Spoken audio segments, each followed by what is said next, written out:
विरोध के सुर इन्हें कह सकते हैं, और ये वही भाषा है जो प्रशांत किशोर बोलते हैं अपने मंचों से। तो संकेत साफ है, आप जन स्वराज पार्टी ज्वाइन कर रहे हैं।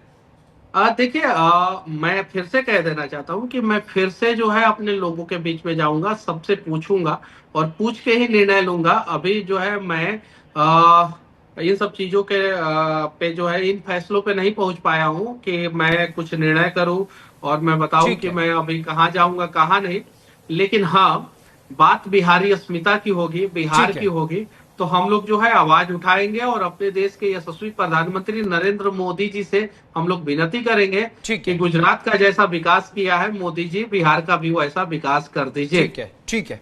बहुत बहुत शुक्रिया मनीष कश्यप जी, हमारे साथ जुड़ने के लिए, अपनी बात को रखने के लिए बहुत बहुत शुक्रिया। बहुत बहुत धन्यवाद। तो मनीष कश्यप के बीजेपी छोड़ने की इनसाइड स्टोरी सीधी सीधी न्यूज इंडिया पर हमने एक्सक्लूसिवली बताई। मनीष कश्यप की जुबानी उन्होंने कहा कि बिहार में व्यवस्थाएं चरमरा रही हैं, नीतीश कुमार और बीजेपी के गठबंधन की जो सरकार है वो बिहार में कुछ कमाल नहीं कर रही, इसीलिए मनीष कश्यप ने बीजेपी छोड़ी। Inside story. हालांकि जन स्वराज पार्टी में जाने के उन्होंने संकेत पीले गमछे से भी दिए, अपनी बात से वो हटते हुए नजर आए। यानी ये हम कह सकते हैं कि शायद मनीष कश्यप जन स्वराज पार्टी ज्वाइन कर सकते हैं। इसी बीच कुछ लोगों की प्रतिक्रियाएं आ रही हैं, वो आपको सुनवा देते हैं। मनीष कश्यप अब भाजपा में नहीं हूं और भारतीय जनता पार्टी का सदस्य मैं अब नहीं हूं।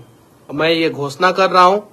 और मैं चनपटिया गया था, अपने क्षेत्र में गया था, बहुत सारे जगहों पे भ्रमण किया, बहुत सारे लोगों से मिला और अब मैं इस निर्णय पे पहुंचा हूं कि मुझे जो है बिहार के लिए लड़ना है। मैं मनीष कश्यप अब भाजपा में नहीं हूं और भारतीय जनता पार्टी का सदस्य मैं अब नहीं हूं।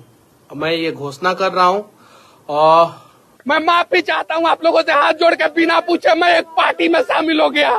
मैं माफी चाहता हूं। मैं अब आप लोगों के लिए लड़ूंगा, जिंदा जब तक रहूंगा तब तक लड़ूंगा।